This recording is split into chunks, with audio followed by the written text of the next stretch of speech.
another injury, a new tournament and a possible presidential candidate. This is IWN in a week in wrestling.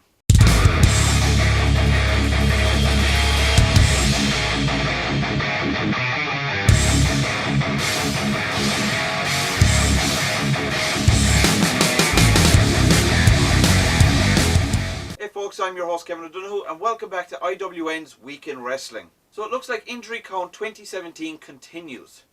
According to reports, Braun Strowman injured his elbow during a backstage segment on Raw when he tipped over the ambulance. Now he's said to have re-aggravated that injury at Payback when he faced Roman Reigns. As of Monday, the Monster Among Men has been written off TV for a possible 4 to 8 weeks. Dave Meltzer noted on Wrestling Observer Radio that WWE didn't consider Strowman's injury serious, but won't know how long he will be out until he's had his surgery. This has left WWE to rethink their next 2 pay-per-views, as Strowman was expected to face Reigns at Extreme Rules, and then go on to challenge Brock Lesnar for the Universal title at Great Balls of Fire, which is a horrible name for pay-per-view by the way. As to what will happen now that Strowman is injured, it's all up in the air. On to our next story. The long-rumoured WWE Women's Tournament has been confirmed. According to WWE.com, the tournament will comprise of 32 participants from 17 countries around the world. This tournament is the first of its kind in WWE's history, and people have high hopes for it as it follows the success of the Cruiserweight and UK tournaments. This is just another fine example of how women's wrestling has progressed vastly over the last number of years, and I for one am very excited for this tournament when it hits the WWE network this summer. So folks, are you excited for the women's tournament, or could you not be bothered? Sound off in the comments. And on to our top story. The big question this week: will The Rock lay the smackdown on the Oval Office in 2020?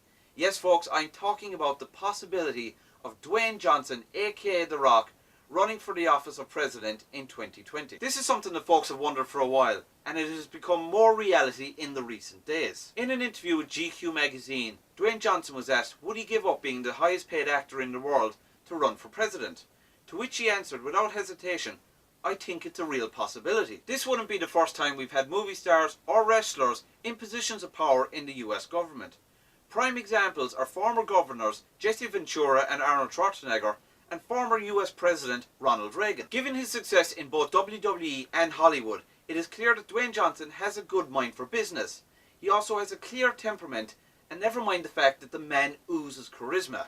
These points alone make him a solid candidate to run for president. But 2020 is still 3 years away, and until then, you, me, and the millions of Rock's fans will just have to wait and see. Right folks, that's it for this week. Keep an eye out because I have an announcement video coming out soon regarding changes to the channel.